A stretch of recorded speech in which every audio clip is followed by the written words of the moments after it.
It's time for the finalists of the greatest startup competition in the world to step foot on center stage again for one final battle.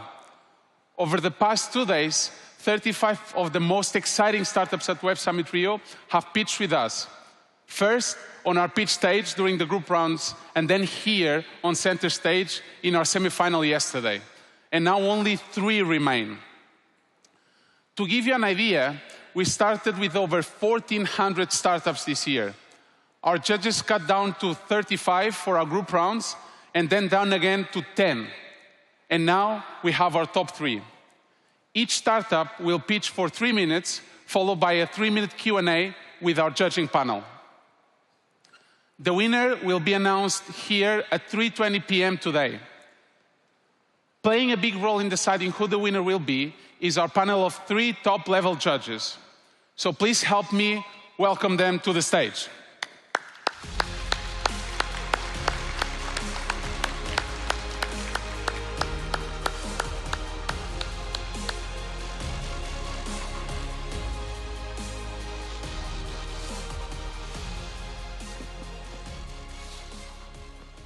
Firstly, we have Stephen Ogunro, partner at Crosswork Ventures, a late-stage venture fund.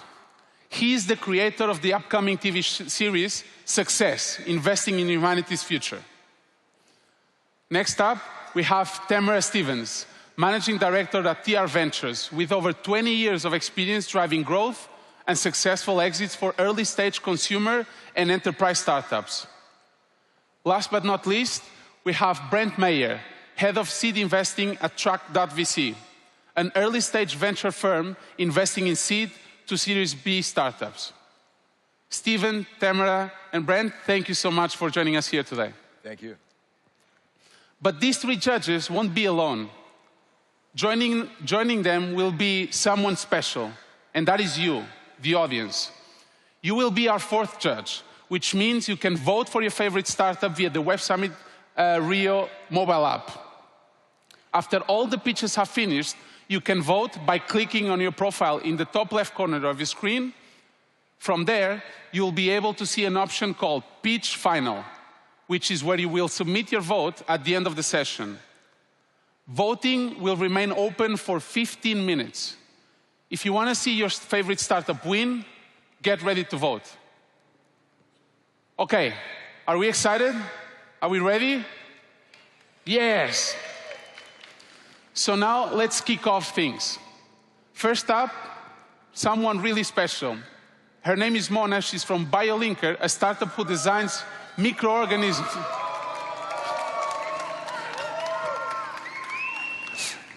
She has some fans in the audience. So a startup who designs microorganisms using AI to create powerful enzymes and proteins, revolutionizing health, industry, and sustainability.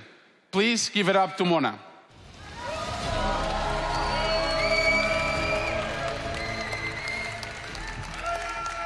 Hello, thanks so much.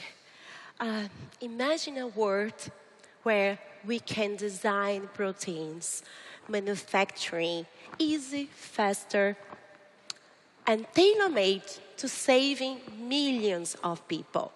At BioLinker, we not imagining it, we are building it. So today, a lot of companies and biotech, special biotech companies, have a challenge, a massive challenge, slow process to discovery, expensive process also to do protein to reality. And we have a solution for that.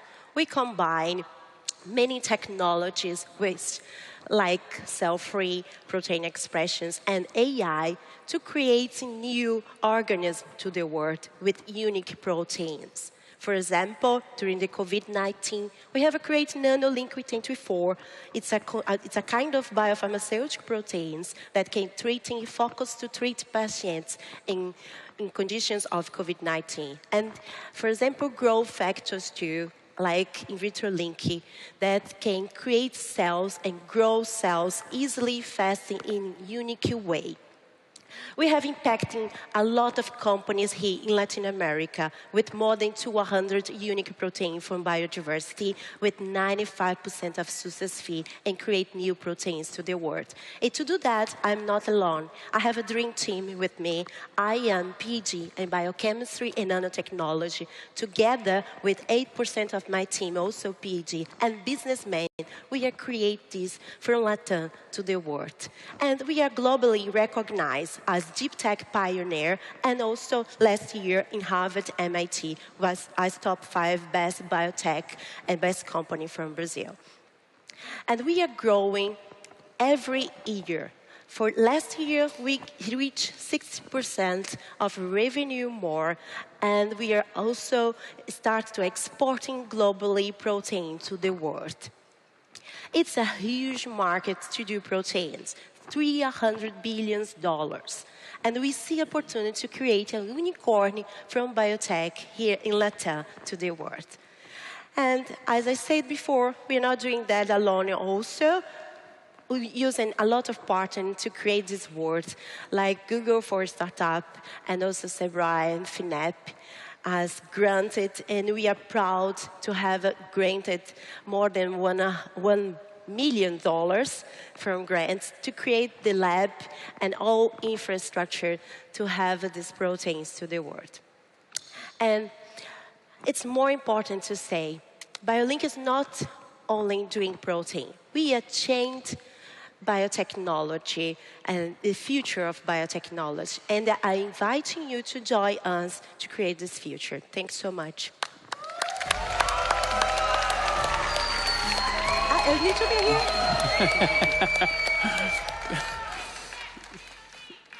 Thank you so much, Mona. Now for the Q&A from the judges, 3 minutes. Well, I'll go ahead. So thank you for an amazing presentation, and thank you for this business. I think that what you're doing will save many lives, and I think is kind of really transformational. I think again, this is just a really special business for the world from my point of view. Because you're a special business, and because I think this business will help humanity, you know, we always kind of want to make sure that we're helpful, right? So it's always good for me as an investor to understand your revenues model, right? So you know, so tell me as much of that as you can. About the revenue? Yeah, like, so how do you charge on a per customer basis? How do you bill? Well, we're starting to do protein on demand for many different kind of companies since 2019. And comes the COVID-19 pandemic situation. And in Brazil, there are no company before doing that. So we're starting to do also virus proteins. And the company grew 5 times after that also.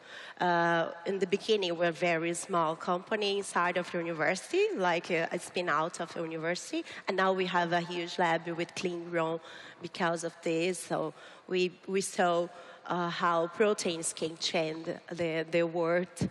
And they're starting to increase our platform to do more proteins and different kind of protein, like enzymes, antibodies, antigens.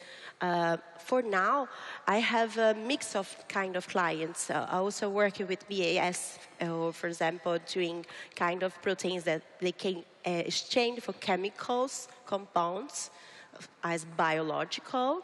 And also are working with diagnostic companies here to do antigens virus like before I say. It was that a question?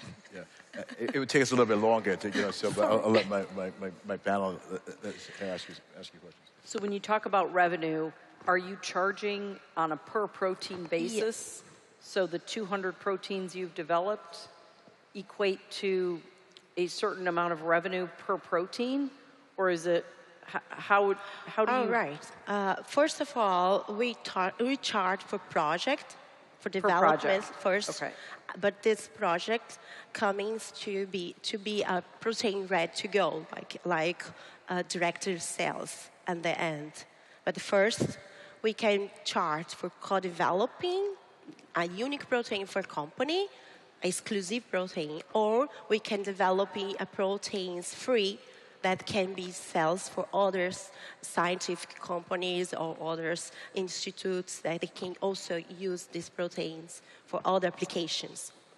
So we have a different kind of business model. That's the question.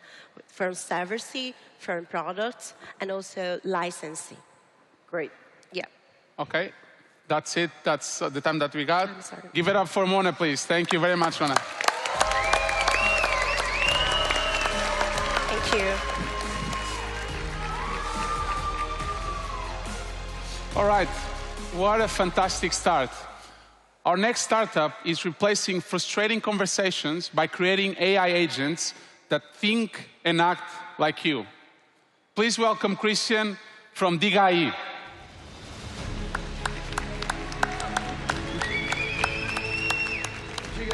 Galera, boa tarde.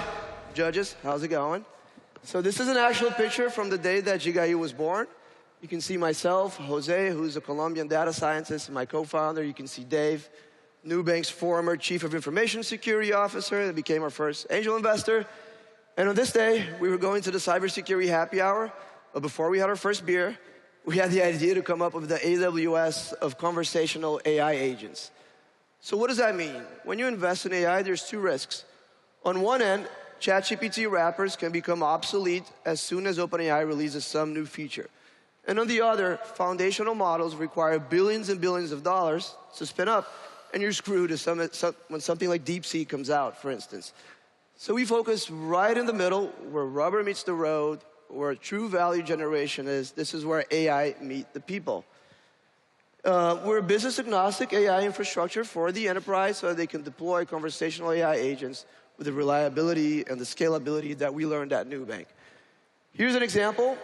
This is an AI interviewer. It's talking to a job candidate in real time through WhatsApp. It can exchange audio messages and send feedback, and it provides the company with a ranking of basically all the candidates. So you're giving all candidates a fair chance to be heard, and you didn't have to join a single interview with a bad candidate. Currently, we are at 85 clients, mostly enterprise. We have $50,000 of MRR growing at 30% month over month over the period of 16 months. And what we learned here in Brazil is that things are a little bit different than in the US. Moving laterally within an enterprise organization is easier because of two reasons. One, Kenjiki, or word of mouth, basically, is very important.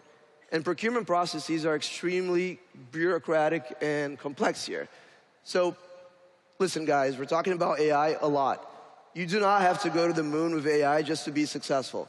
Managers in these companies, they just want to show positive ROI. They are buying AI as if it was RPA 10 years ago so that they can get a promotion. So we're a horizontal solution with two entry points, HR and finance, but we see that more and more IT becomes the ultimate decision maker. This is where it really gets fun. Our agents start learning what works and what doesn't, and they start making recommendations so that you can optimize your processes. So essentially what you see here is a consulting manager hiring people, and what we're suggesting is, hey, you should ask the data, the conversation history, who's good for a client-facing role, right? That's better than a resume. So this is our chance, guys. This is really what I believe, o que eu acredito, that will give the padaria da esquina, the small business owner, a true chance of world-class processes with a call center in your pockets. We raised a pre-seed round. Last year, we had 3 early-stage funds. Ed is Nubank's co-founder, the CISO, ex-CFO of Uber, and some other strategic angels as well. Thank you, guys. Valeu, galera. Diga aí. Bora! Thank you very much, Christian. Maybe starting with Brent this time around. Sure. I'll go ahead and read the first thing I wrote down, which is great shoes. So congratulations on that. I'm feeling the vibes there. We've invested in a few companies similar to yours. It's a very competitive space. So you have a lot of competitors to beat, but it also means the market's huge. For the 85 clients, I'm just curious what the churn is, because what I've noticed with some of these companies is that they can get revenue quickly, but it's hard to give those clients the 100% solution. So how do you look at churn in relation to your customer acquisition, and how sticky is the product once you get a customer? Thank you for the question. So we have 13% churn. We have a 90-day paid pilot, and customer success is important. So we have people who are ex-Big Four and are over there talking to these people. And you got to aim for the simple ROI so that the project pays for itself. Once you do that, like I mentioned, people are buying it as if it was RPA. You have stickiness from the data. So as I accumulate data, I can show clients values that only I can derive from their data. And that is the stickiness factor. Thank you. Thank you very much. Camera? Talk to me about the hardware stack for something like this. So it's unstructured data, voice. Are you running on GPUs? Are you considering AI chips like Cerebrus, Samba Nova, chips like that? What are your thoughts with respect to that? Yeah, so we built this thing to scale. When we were at Nubank, we learned that if you do code for 3,000, it doesn't work at 50 million. Yeah. So we have 15 components that are all code that we had to write to solve issues when we went from 1,000 to 5,000 and 10,000. Currently, we have 15,000 people talking to our AI agents every week. So these could be individual products and startups. I'll give you one example, which is my favorite. It's called the Fazendinha, or the Little Farm. And it's a collection of 20 phones, and they're exchanging AI news messages with each other, and they comment on AI with each other so that the numbers are warmed up, and then WhatsApp recognizes you as a legit number. This is just one example, and we have companies trying to buy that as a product, but it's just, our solution to the scalability challenges. Do you run into pauses, slowness, things that sort of impact customer satisfaction when using the agents? You mean in terms of security and reliability? No, just pauses. So I say, hey, I'd like to buy a house in Rio de Janeiro, and there's a 10-second pause or a 20-second pause because of all the latency. Got it. Yeah, we have a delay so that it doesn't get caught by Meta and blocked. Yeah. And one thing we do, which we learned in the cybersecurity BU, we have 3 agents running simultaneous responses, and if they don't match at 80%, we got to rerun it again. Yeah. So we have to actually add a little bit of latency so that it doesn't look that much like a bot. But people love it, and we give some clients the option to choose between humans and AI agents, and people pick because they know there's less bias and they're going to get a more comprehensive service. All right, that's the time that we have. Thank you, Christian. Give it up for the team at Big IE. All right, thank you.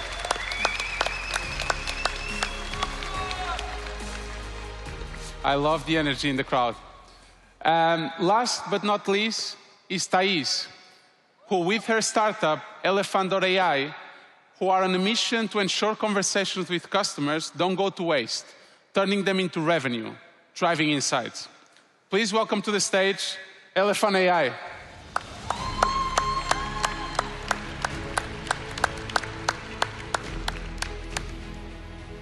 Hello. It's a great pleasure to be here. I'm Thais. I'm the co-founder and CEO of Elephant AI, and we are the smartest way to transform conversations into revenue growth. First of all, I'm going to speak about the problem. So growing in B2B is increasingly challenging. The first thing is that sales teams don't really use their time selling. They spend only 28% of their time selling really with the customer, and the rest of the time is in operational work. On the other hand, prospects don't really feel that their business's needs are met during sales calls. And we know that in Brazil and Latin America, calls and meetings are really important to do a good sell. So companies spend up to $10,000 a year per person on CRMs, on tech for go-to-market. And this is mainly CRMs, and besides, they spend a lot of money in consulting businesses to implement these tools. And managers, well, I was one of these managers that felt that CRMs don't really meet my business's needs. They don't really get me the results that I need. They don't really get me the data that I need.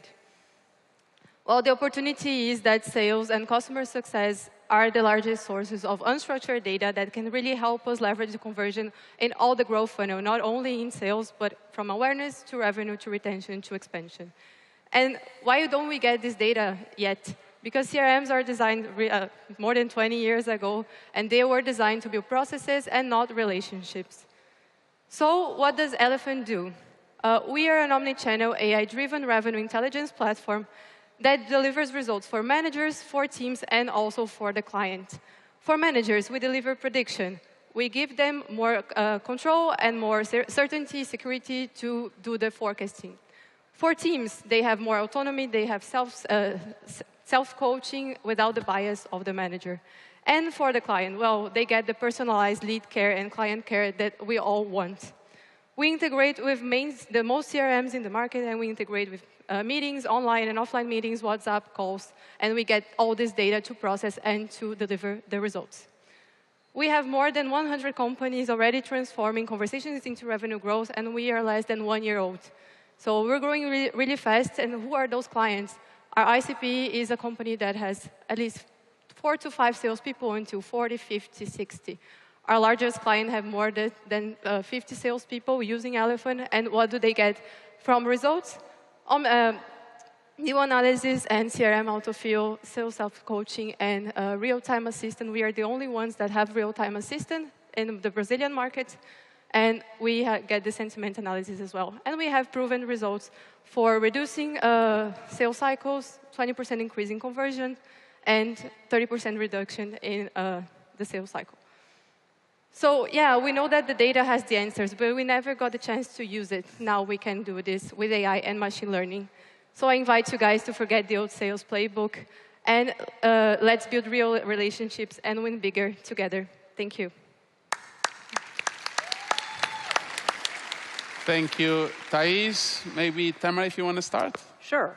So first, great pitch, thank you. Are you working directly with tools like Salesforce and other systems, so you're integrating into existing systems and giving them the AI tools to, I mean, I love the auto-populate. We integrate with the CRMs, and we put data in the CRM, and we get the data from the CRM. So we cross quantitative and qualitative data from conversations, and from the sales cycle, from the conversion rates per salesperson.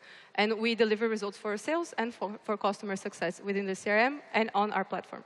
Great, thank you. Well, first of all, congrats for being on stage. I think it's amazing seeing 2 women-led companies as being finalists this year. Thank you. I think that's absolutely fantastic.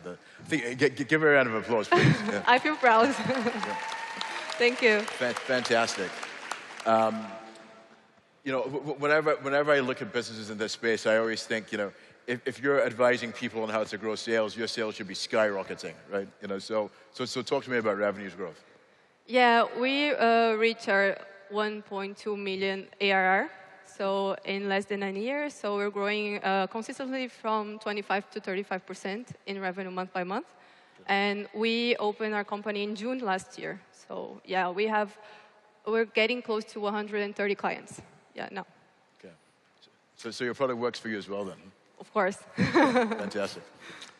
And in terms of you're integrating with their sales software, are you replacing an analytics layer for your customer, or is this a function that they've never had in their sales toolbox? So basically, is there some other provider that you're selling into that you're superior to in terms of providing these insights, or do they just not have this capability currently for your typical customer?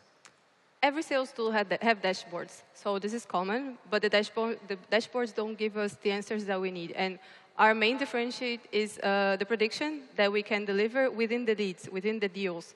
So I want to give the prediction for the salesperson to know what to do, when to do, and how to do the follow-up so that they leverage the conversion chances. This is only us that do, like nobody does it. But the CRMs already have dashboards, they already have data. We believe that it doesn't work. Thank you. Thank you. Yeah, I think that's it. Thank you very much, Thais. A big round of applause. Thank you so much for the opportunity. For the team. All right.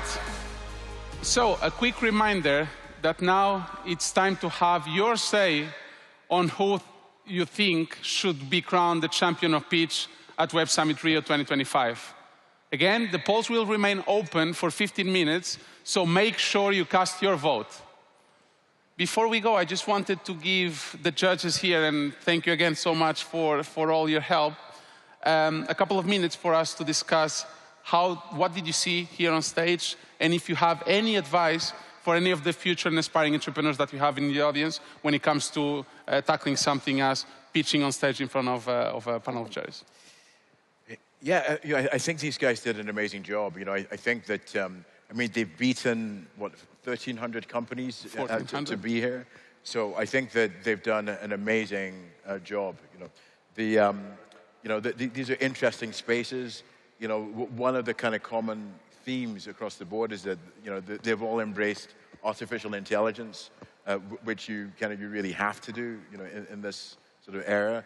Again, I'll reiterate that I love the fact that there are 2 women entrepreneurs up here that, I mean, they earned it, right? This isn't, they earned their right to be here through hard work. So that's, I have 2 daughters, so that's fantastic, right? Yeah. And the company BioLinker, so we have a show about investing in humanity's future, but BioLinker is the kind of company that we would love to have on the show, So we love what they're doing in terms of, I mean, that company will literally save many people's lives, right? So, yeah. so we love what they're doing. This has been a great selection of companies. Thank you very much, Stephen. Tamara? Yeah, agree. Impressive revenue, actually, out of all these companies for the stage that they're at. So, kudos to them for trying to figure out how to get into market and make money, because ultimately that's what will keep them going. So, good job. Thank you very much. Brent? And just to follow on that point, all of these startups had customers. They didn't come up here just with an idea of what they think will work. They've been working with customers, selling to customers, and getting people to actually pay for their product and service. And so that's the greatest teacher of all. And then just also getting repetitions pitching. Steven said it, 1,400, we're down to 3. Only 1 out of 1,400 is going to win, but don't let that discourage you to just constantly get as much practice as you can to get in front of people and tell your story about your company. Thank you. That is great. Thank you very, very much. So now the judges' score will be collected and counted. And again, you can vote on your favorite. So don't forget to go to the app and cast your vote on your favorite startup. The winner of pitch will be announced here on center stage at 3:20 p.m. So be sure to stick around for the big reveal. Thank you so much for being here with us, and see you all later. Thank you.